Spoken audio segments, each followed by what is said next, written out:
1/3 of the world's maritime trade passes through this body of water, roughly $3.4 trillion a year, almost half of the world's liquefied natural gas, nearly a third of all the crude oil that crosses an ocean in any given year. And 6 countries say, at the same time, that parts of it are theirs. 3 of them are some of the most powerful militaries on the planet. One of them maintains a single, rusting warship from the Second World War, deliberately run aground on a submerged reef, held together by a handful of Marines who have been living on its deck for more than 25 years. All of them are looking at the same water. This is the South China Sea. It is a semi-enclosed ocean basin, roughly 3.5 million square kilometers of open water, bordered by 10 of the most economically significant nations in Asia: China and Taiwan to the north, Vietnam to the west, Malaysia, Brunei, and Indonesia to the south, the Philippines to the east, and feeding into it through the Strait of Malacca, the narrowest maritime choke point in global commerce, the trade of Singapore, Thailand, Cambodia, and everything beyond. Its floor drops in places to more than 5,000 meters. Its surface, on a calm day, looks like any other stretch of tropical ocean. And beneath that surface lie some of the richest coral reef systems on Earth, nearly 1/3 of the world's reef-building coral species in a single sea.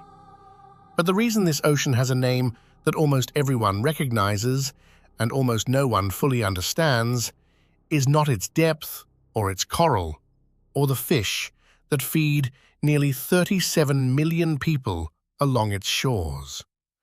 It is that 3 of the world's great powers have decided, in their own different ways, that they cannot live without it, and that they cannot share it.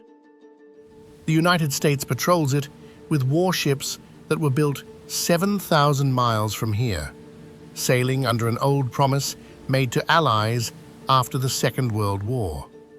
China, the nearest of the 3, has built military bases on coral reefs that were underwater in the memory of people now alive. And Japan, the 4th largest economy in the world, whose entire modern prosperity depends on the ships moving across this sea, has begun, quietly, to return to waters its navy left behind nearly 80 years ago. 3 superpowers, 1 waterway, and in between them, across 27 fortified outposts scattered over 2 archipelagos, several hundred tiny islands, reefs, shoals, and sandbars, most of which have no permanent population and no indigenous people, and some of which were, until recently, not islands at all. How did a single body of water become the place where 3 of the largest militaries on Earth all claim, at the same time, that they are already home?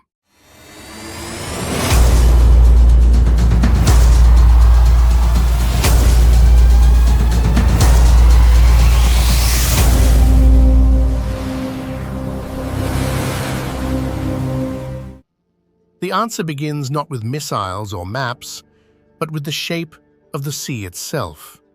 The South China Sea did not always exist. About 37 million years ago, as the Indian subcontinent continued its long, grinding collision with the rest of Asia, the land along what is now southeastern China began to stretch. A great seam opened in the crust. Seawater rushed in. Over millions of years, the sea widened, fed by the sediment of the Mekong River in the south, the Red River in the west, the Pearl River in the north, 3 of the great rivers of East Asia, all pouring into the same basin. The sediment they carried settled, century after century, on top of a seafloor that was slowly deepening. In that sediment, now buried under layers of marine shale and limestone, formed the oil and gas deposits that the region would eventually fight over. But long before any country's map included this water, the people who lived along its edges had their own understanding of it. The Bajau, sometimes called the Sama Bajau, are one of the oldest continuously maritime cultures in the world. They are sea nomads. Their children are often born on boats. Their homes, for more than 1,000 years, were lepa-lepa, wooden houseboats, or stilt houses built out over the waves. Some Bajau divers can hold their breath for several minutes at a time and descend past 20 meters on a single lungful of air. Scientists studying their bodies found that generations of free diving have altered them genetically. Their spleens are larger than average, able to store more oxygen-rich blood, an adaptation you would expect in a marine mammal, not a human being. For centuries, the Bajau moved freely between what are now Indonesia, Malaysia, and the Philippines. They did not recognize the borders that did not yet exist. They fished. They traded pearls and sea cucumbers with land-based kingdoms. And they survived in waters that by every modern standard were supposed to be too dangerous for a stateless people to live in. They were not alone. Vietnamese fishermen from the central coast, from the island of Lý Sơn, and from ports like Da Nang, have sailed into waters the Vietnamese call Hoang Sa, the Yellow Sands, for at least 400 years. The Nguyen dynasty, which ruled central Vietnam in the 17th century, maintained a maritime brigade specifically assigned to patrol the reefs and collect what they could from them. 17th century Dutch and Portuguese maps of the region drew those reefs inside the Kingdom of Annam, the old name for central Vietnam. Chinese fishermen, too, from the island of Hainan, sailed south into these waters for generations. They called one group of reefs the Nan Sha, another, further north, the Shi Sha.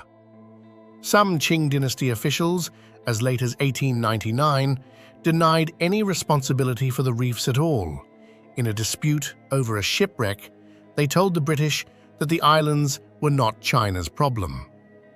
In the 1930s, senior officials of the Republic of China were genuinely unsure whether one of the archipelagos even existed. For centuries, the sea was something that people used, not something that anyone owned.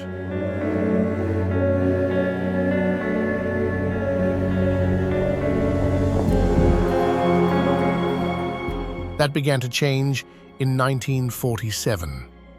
In the last years of the Chinese Civil War, under the nationalist government of Chiang Kai-shek, the government that would shortly lose mainland China to Mao's communists and retreat to Taiwan, a map was drawn. It showed 11 dashes, a U-shaped line curving down from the Chinese coast, wrapping around almost the entire South China Sea and coming back up along the eastern edge, enclosing the Paracels, the Spratleys, Scarborough shoal, and everything in between. It was printed on official Republic of China maps in December of 1947. It had no clear legal basis. It had no clear coordinates. The geographer who drew it is believed to have relied partly on mistranslations and informal notes from the 1930s. For a long time, no one outside China paid much attention to it. When the communists took over Beijing in 1949, they inherited the map. In the 1950s, 2 of the dashes were quietly removed to mollify North Vietnam, which had suddenly become, for the moment, a communist ally. The line became 9 dashes. Later still, in August of 2023, a 10th dash would reappear on a revised Chinese map, this time extending the claim around the island of Taiwan itself. Several countries, including India and Malaysia, formally rejected the new version. Beijing did not withdraw it. But the line, in every version, enclosed nearly 90% of the sea. And for decades, While the rest of Asia was rebuilding from colonial rule and war, almost no one bothered to test what the line actually meant.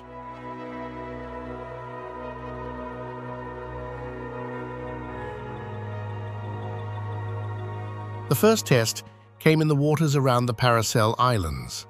The Paracels are a scatter of roughly 130 small coral features, tiny islands, keys, reefs, and banks, about 300 kilometers south of China's Hainan Island and about the same distance east of the Vietnamese coast. Until the end of the Second World War, France administered them as part of its Indo-Chinese colonial holdings. After France withdrew, South Vietnam inherited the claim. China, now the People's Republic, disagreed. January 19, 1974. The Vietnam War is in its final months. American forces have already withdrawn under the terms of the Paris Peace Accords a year earlier. South Vietnam is fighting for its survival on the mainland.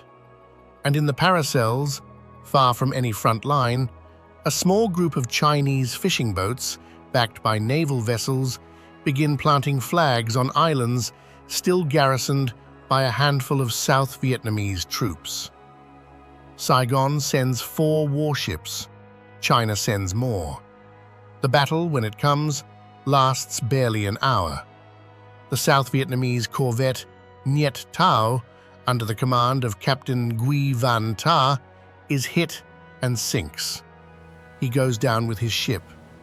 75 South Vietnamese sailors are killed. The surviving garrisons on the islands are captured. Within a week, China controls all of the Paracels and has controlled them every single day since. South Vietnam's ally, the United States, had a 7th fleet nearby. It did not intervene. By 1974, the Nixon administration had opened relations with Beijing. The quiet calculation was made. The islands were not worth the relationship. 14 months later, Saigon fell, and South Vietnam ceased to exist. The reunified Vietnam inherited both its grievance and its loss. Today, Hoang Sa, the administrative district Vietnam created to govern islands it does not control, continues to exist on paper. It has a leader. It has no territory. In Vietnam, The anniversary of the battle is quietly observed. In recent years, police have broken up some of the public commemorations. Captain Nguyen Van Ta's name is remembered by fishermen from the Central Coast, the same communities that keep sailing into the same waters and keep being boarded, rammed, or robbed by Chinese maritime forces whenever they do. Between 1974 and the early 1980s, about 2,000 fishermen from central Vietnam have been reported as victims of Chinese aggression around the Paracels, according to independent researchers. Most of those stories never appeared in either Vietnamese or Chinese newspapers. The fishermen went out. Some did not come back. Their families learned slowly that there would be no official statement. In Vietnamese, there is a line one journalist wrote about them. A fisherman, if he dies, is drowned twice, once in the deep sea and once more in the shallow waters of his own people.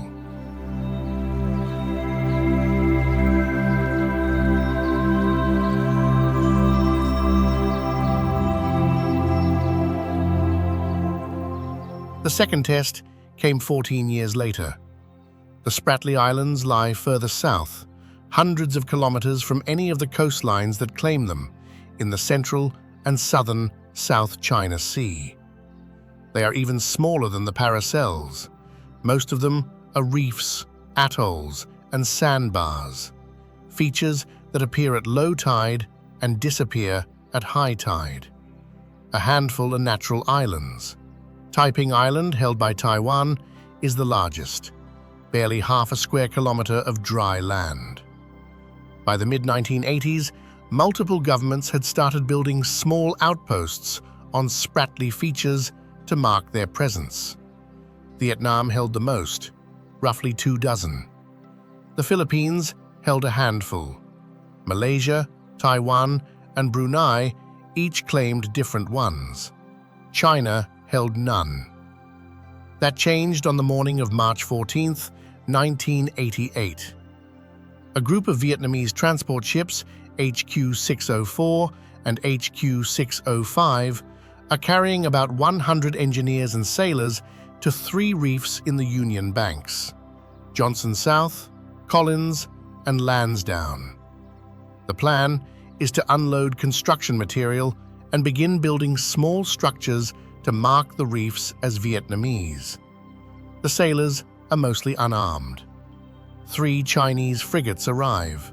Chinese troops land in the water near Johnson South Reef and try to remove a Vietnamese flag planted on the coral. The accounts of who fired first vary. What does not vary is what happens in the minutes that follow. The Chinese frigates open fire on the Vietnamese transports. HQ-604 is hit and begins to sink. HQ-605 at Lansdowne is hit soon after. 64 Vietnamese sailors and engineers are killed, most of them in the water, some of them still clinging to the reef. 9 are taken prisoner. 3 Vietnamese ships are sunk or damaged. 1 Chinese sailor is wounded. It was the last time the Chinese Navy fought a sea battle against another country's navy.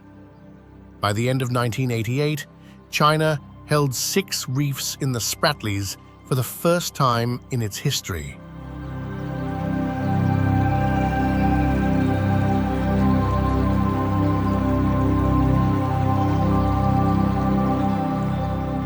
For a decade, not much seemed to change. Vietnam kept its features.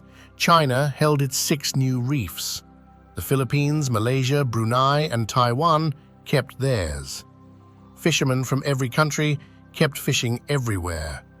And the sea, the actual ecosystem below the diplomacy, kept doing what it had always done.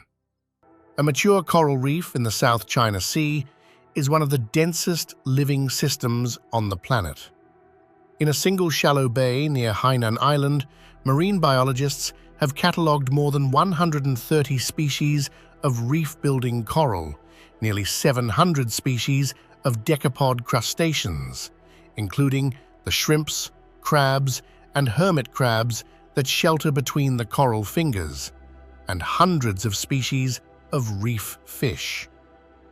In the sea as a whole, more than 570 different kinds of reef-building coral have been recorded. That is nearly 1/3 of every known species of this kind of coral on Earth, all in one sea. The corals themselves are tiny animals, polyps, no bigger than a grain of rice, that build calcium carbonate skeletons. Over thousands of years, generations of those skeletons become the structures we call reefs. Every shape in a coral reef, from the fan to the brain to the staghorn, is the architectural work of a colony of animals smaller than a fingernail, doing the same thing over and over for centuries. Those reefs shelter nearly 3,790 species of fish. 22% of every known fish species on Earth, almost a quarter, live in this one sea.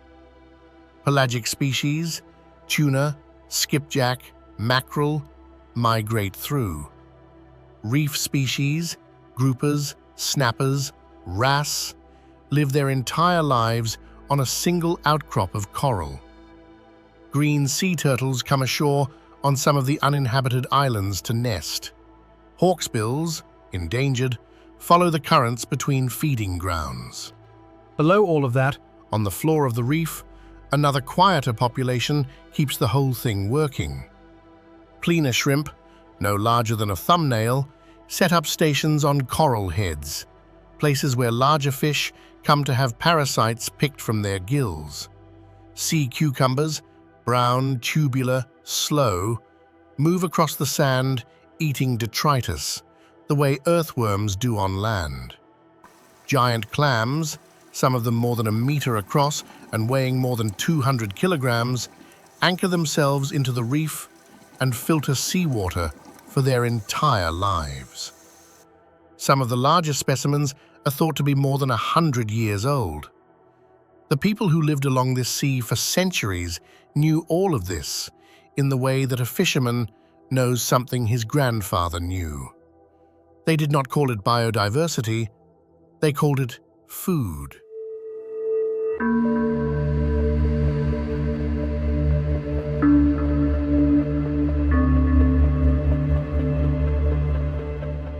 And then the reefs started disappearing.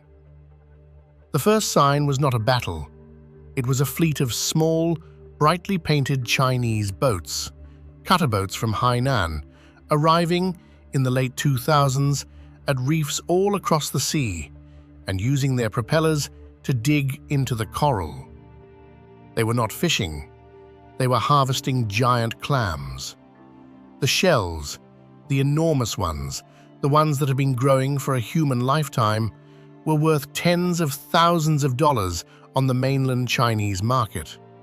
And the fastest way to extract them was to run the propeller of a cutter boat into the reef and grind it open. Scientists later tried to measure the damage. Studies published in 2016 and 2024 estimate that around 40,000 acres of shallow coral reef had been destroyed across the South China Sea, most of it by the clam harvesting fleets or by the dredging that came after them. The dredging was a separate story.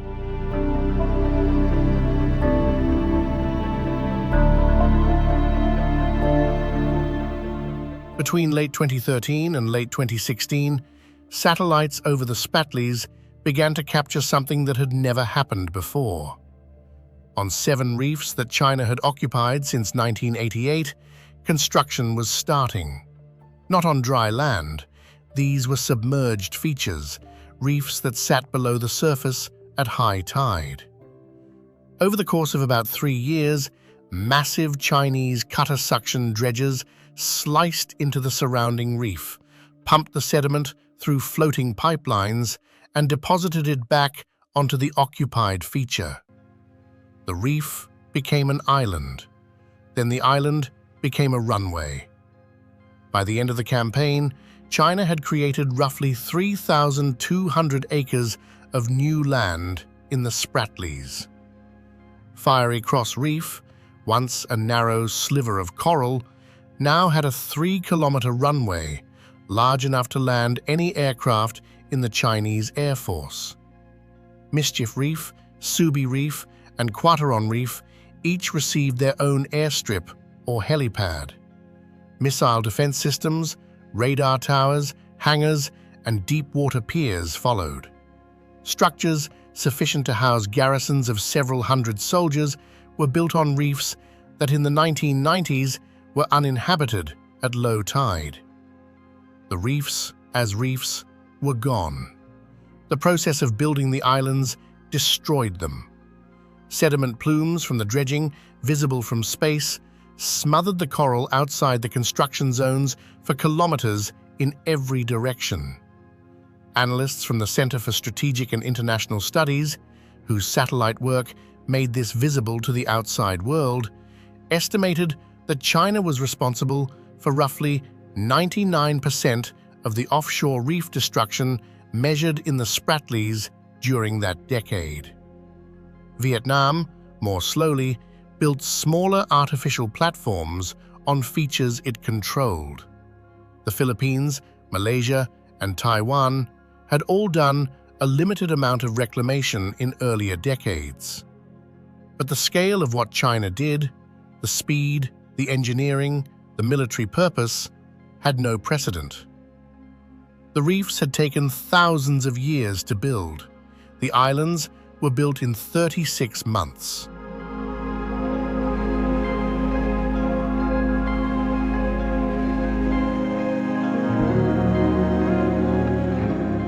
While the dredgers were working in the Spratleys, a separate confrontation was unfolding further north, at a submerged reef system only a little more than 100 miles from the main island of the Philippines.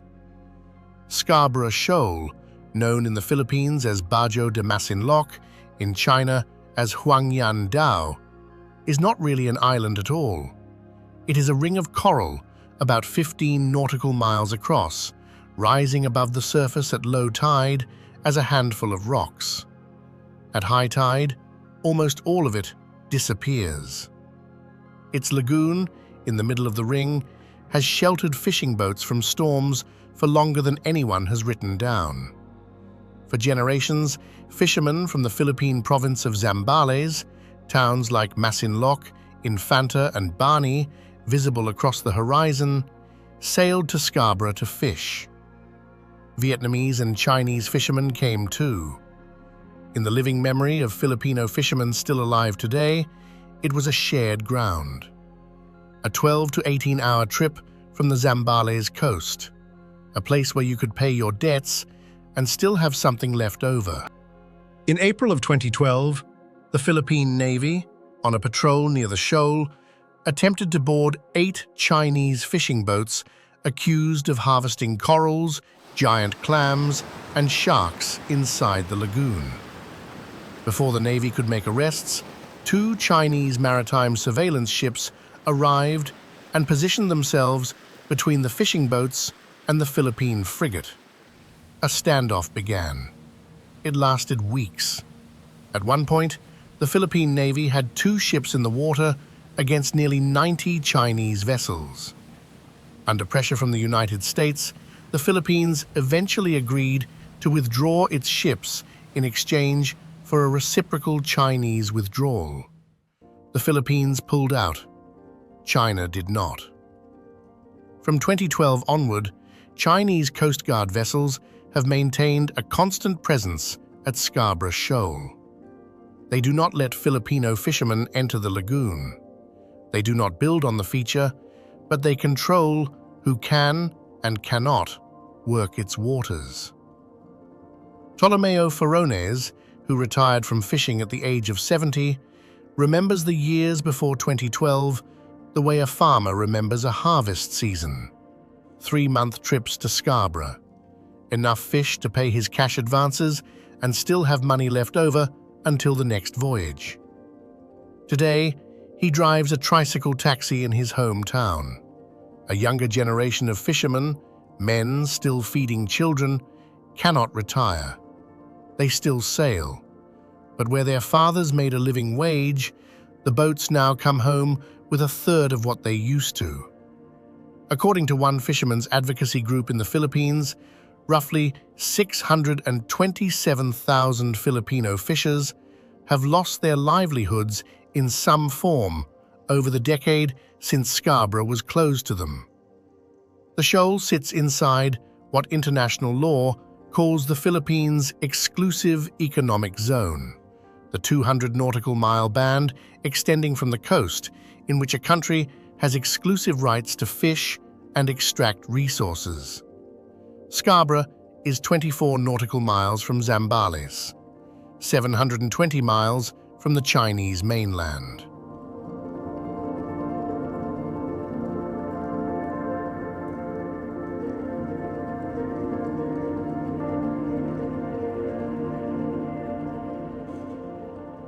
On every standard measurement set out in the 1982 United Nations Convention on the Law of the Sea, a treaty that China ratified, Scarborough is the Philippines. But Scarborough is not only a fishing ground, it is a choke point. About 1,000 kilometers to its southwest, the South China Sea narrows into the Strait of Malacca, the channel between Malaysia and the island of Sumatra, linking the sea to the Indian Ocean. More than 15 million barrels of crude oil pass through the Strait of Malacca every day, 3 times the volume that moves through the Suez Canal, 5 times the volume of the Panama Canal. Nearly 90% of Japan's imported crude oil has, in recent years, traveled through the South China Sea to reach Japanese refineries. About 90% of Chinese maritime crude imports make the same journey. 2/3 of South Korea's oil, nearly all of Taiwan's liquefied natural gas. The oil that runs East Asian economies, the electricity, the fuel, the factories, is not produced there. It comes from the Middle East. It travels by tanker, and every tanker has to cross this sea. It is possible to look at a map of the South China Sea, at the reefs and the shoals and the fortified outposts, and think of it as a dispute about rocks.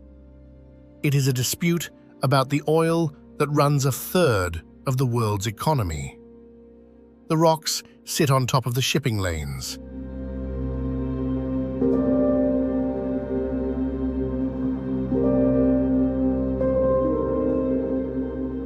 Beyond the shipping lanes, the seabed itself contains real wealth. Proven and probable oil reserves in the South China Sea are estimated at around 11 billion barrels. Natural gas reserves, depending on the source, are estimated between 190 and 500 trillion cubic feet. Most of the confirmed deposits sit near undisputed coastlines, off Malaysia, off Brunei, off southern Vietnam, and not in the contested middle of the sea. But the most publicized contested zone is a stretch of seabed called Reed Bank. It lies inside the Philippines' exclusive economic zone, about 85 nautical miles west of the island of Palawan. It is thought to contain significant natural gas deposits. The Philippines attempted, in 2011, to begin exploring it. Chinese surveillance vessels, which had no legal basis to be there, arrived and blocked the survey ships. The Philippines pulled back. Reed Bank has not been developed since. The Philippines is a net importer of energy. It cannot, under international law, develop fields in its own waters. It has no navy capable of contesting the point. The wealth is real, the access is not. The force that made all of it possible, the dredgers, the garrisons, the fishing fleets, comes from a single island at the northern edge of the sea. Hainan Island is China's southernmost province. On its southern coast, near the city of Sanya, sits the Yulin Naval Base, the southern headquarters of the People's Liberation Army Navy.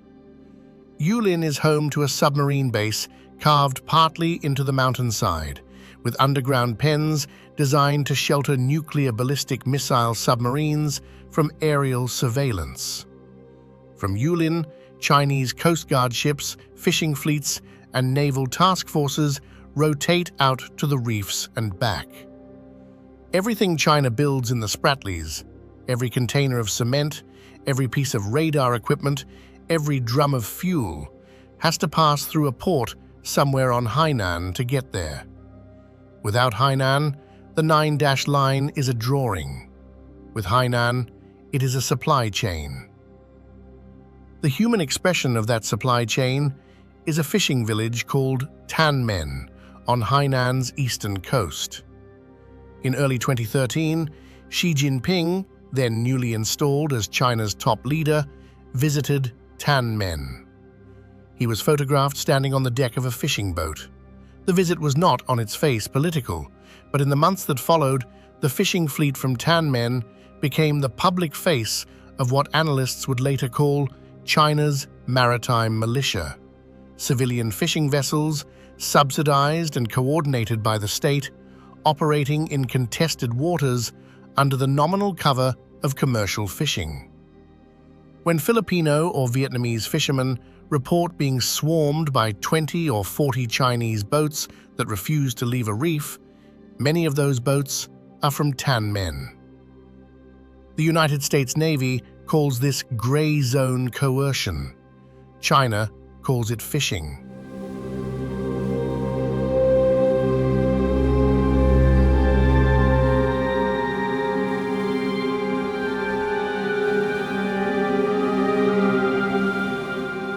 Further south, the reefs and claims begin to tangle in unexpected ways. Malaysia holds a quiet stretch of seabed around the Luconia shoals off the coast of its state of Sarawak. Malaysian gas production there has continued relatively undisturbed, even as Chinese Coast Guard ships have made regular incursions into the same waters. Brunei, the smallest claimant, has never occupied a single feature. It is content to hold its legal rights to its own exclusive economic zone and to not make news.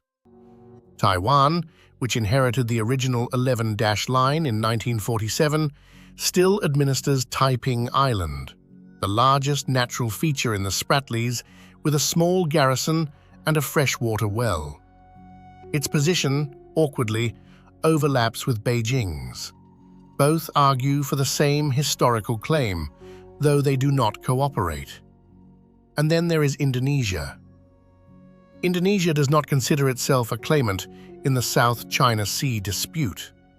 It says in official statements that it is a neutral broker, and then it points at its map of the Natuna Islands, a chain of Indonesian territory off the northern coast of Borneo, home to one of Southeast Asia's most valuable natural gas fields, and asks Beijing to explain why the Chinese 9-dash line cuts directly through Indonesia's exclusive economic zone. China's answer, when it gives one, is usually that the waters around Natuna are traditional Chinese fishing grounds. Indonesia rejects that answer. In the last decade, the Indonesian Navy has arrested Chinese fishing vessels inside the disputed overlap on multiple occasions. Some of those boats were later destroyed in public ceremonies, an Indonesian signal aimed at Beijing, quietly, without ever formally joining the territorial dispute. The sea, in other words, has more sides than there are clean ways to count.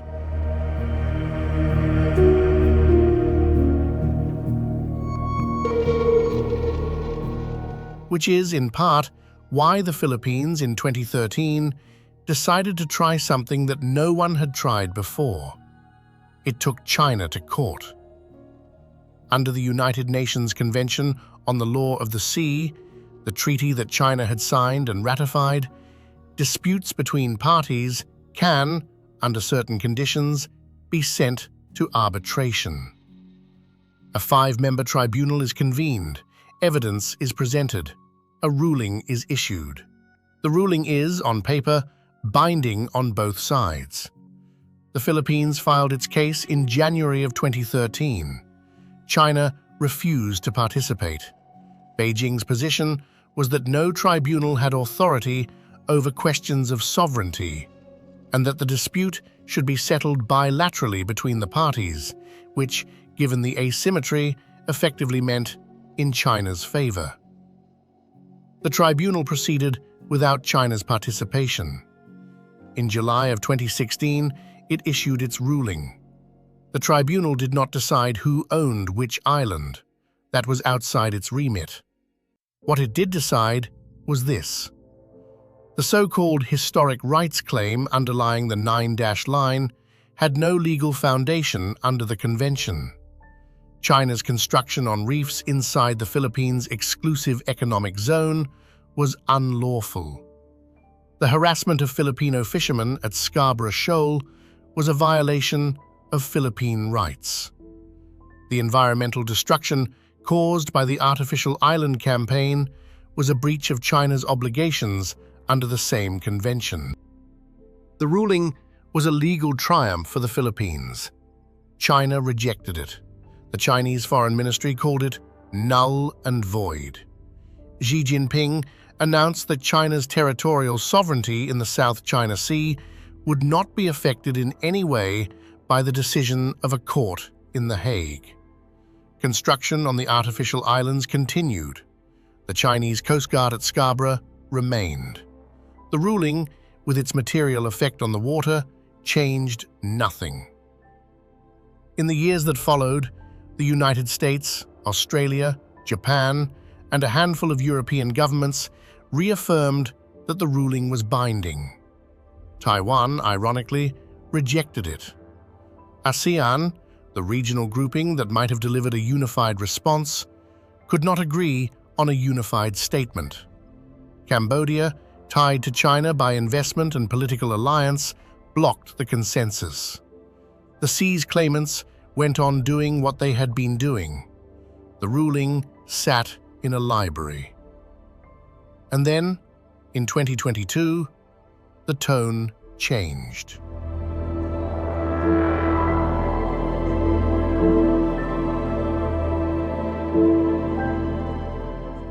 Ferdinand Marcos Jr., the son of the Philippine dictator of the same name, was elected president of the Philippines. Within months of taking office, he reversed the accommodationist posture of his predecessor, Rodrigo Duterte, and began publishing what his administration called a strategy of assertive transparency. Every time a Chinese Coast Guard vessel used a water cannon on a Philippine supply boat, the footage was released. Every time a military-grade laser was used against a Philippine ship, the lasing was reported, photographed, and entered into international diplomatic records. The campaign worked, partly. Chinese harassment tactics that had once operated in the shadows suddenly had names, dates, and video. The United States reaffirmed, in public statements, that any armed attack on Philippine ships would invoke the 1951 Mutual Defense Treaty. Japan began joint naval patrols with the Philippines. Australia sent ships. A quiet framework of coordinated deterrence began to build around Manila. And still, at the center of all of it, sat a ship that had been in the same position since the year 1999.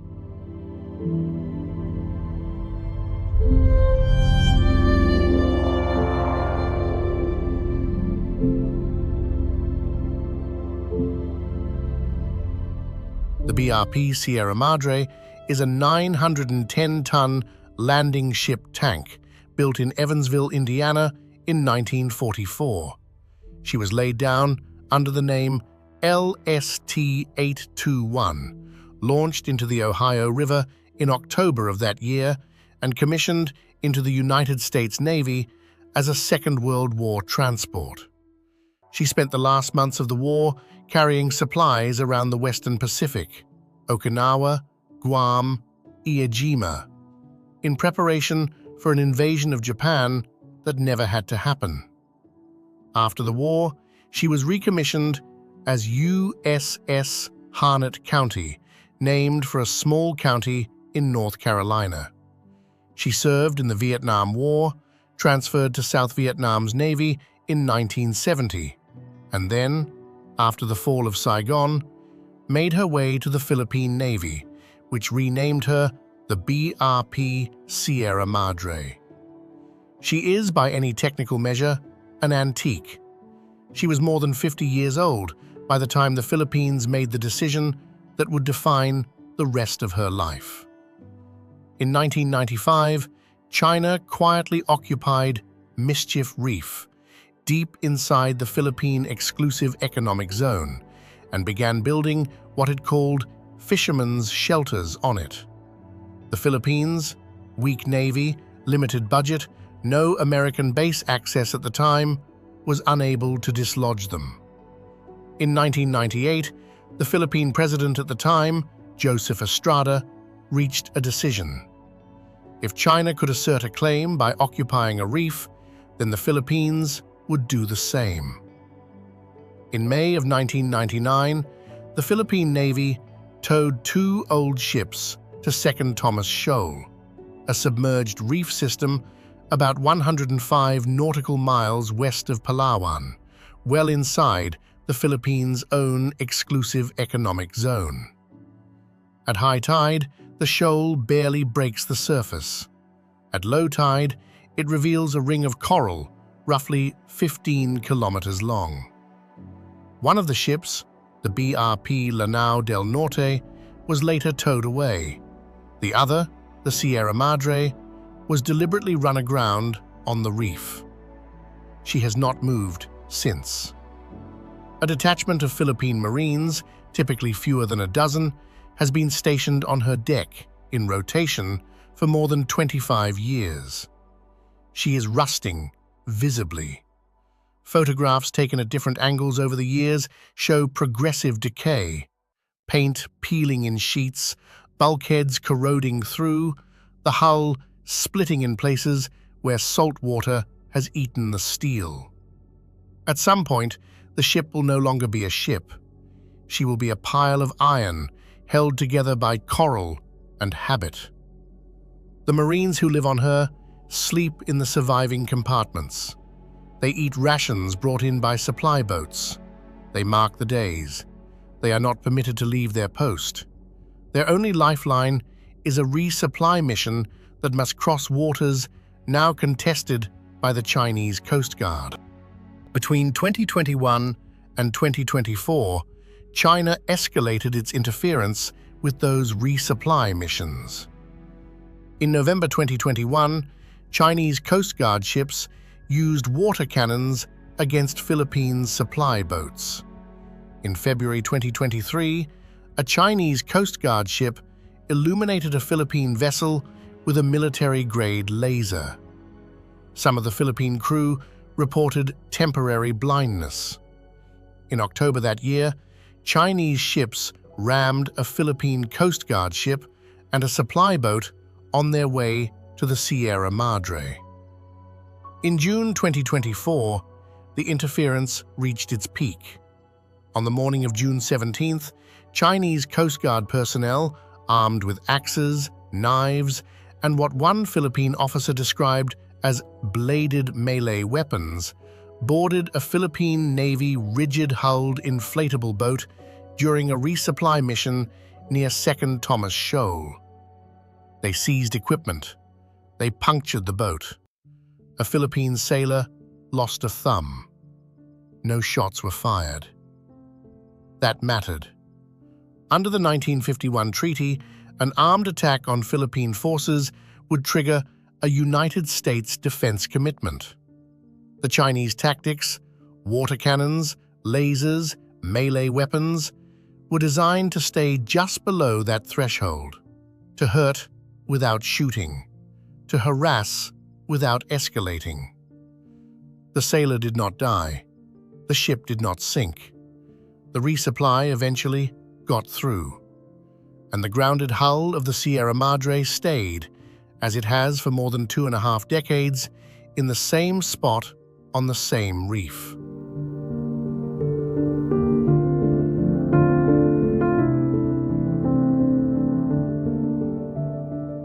Later in the summer of 2024, Manila and Beijing quietly reached what they called a provisional understanding, an informal, undisclosed set of protocols for how future resupply missions would be conducted. The details were not made public. The next several supply missions reached the Sierra Madre without incident. The Philippine Marines on her deck received food, water, replacement crew members.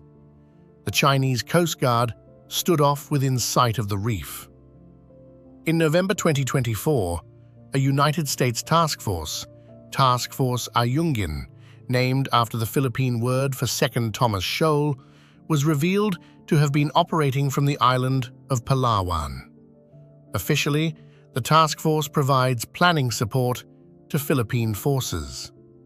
In practice, American intelligence, surveillance, and reconnaissance drones have flown overwatch during resupply missions, including Navy Poseidon patrol aircraft and Army Grey Eagle unmanned systems. American forces do not board the Sierra Madre, but they watch the ship. And so, from a different distance, does China. 3 superpowers, 1 rusting warship on a reef. Every resupply mission is now a small theater in which the 3 powers reassess their willingness to escalate. The Chinese Coast Guard chooses whether to intercept. The Philippine Marines choose whether to document. The American drones choose what to record. The Japanese increasingly choose whether to join joint patrols nearby. No one fires, no one leaves. The ship does not move. The reef does not recover. The rest of the sea is doing the same thing at a larger scale. The coral cover of the South China Sea's reef systems is estimated to be declining by roughly 16% per decade. Regional fish stocks have fallen by approximately a third over the past 30 years. Scientists modeling the trajectory project another 59% decline by 2045. The 37 million people who depend on this sea for their food are slowly seeing the sea stop feeding them. The giant clams are gone from most reefs. Hawksbill turtles, already endangered, have been shot on some militarized outposts. The cleaner shrimp are harder to find. None of the governments disputing the sea is currently willing to treat it as what it is, a shared, rapidly collapsing ecosystem, before they treat it as a piece of contested sovereignty. The tragedy is not that the dispute has no solution, it is that the solutions are known and are not being attempted. Joint fishery management, regional coral protection, a binding code of conduct for coast guards. The instruments exist. The will does not.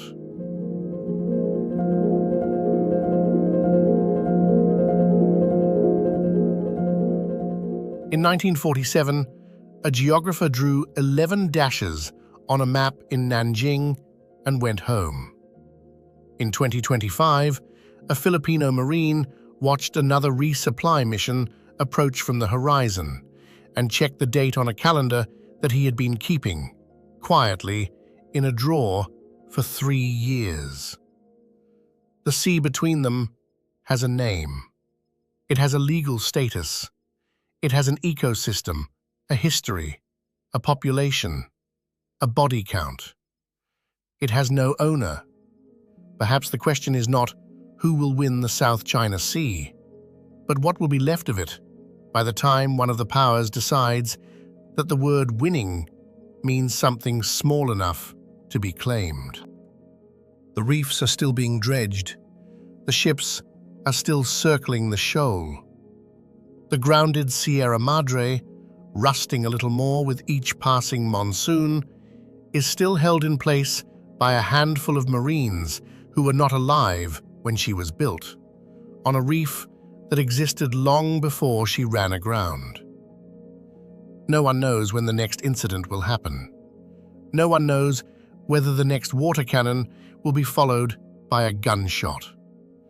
No one knows what the sea will hold 40 years from now, when the coral is gone and the fish are fewer, and the warship, whichever one we are still watching, has finally fallen apart. But for now, for this particular moment in the long story of one contested ocean, the 3 superpowers are all still here. The 6 claimants are all still here. The fishermen are still here. The Marines are still here. And the water keeps moving, under all of it, the way it always has. Thank you for staying with us. Take a breath. Stay a while.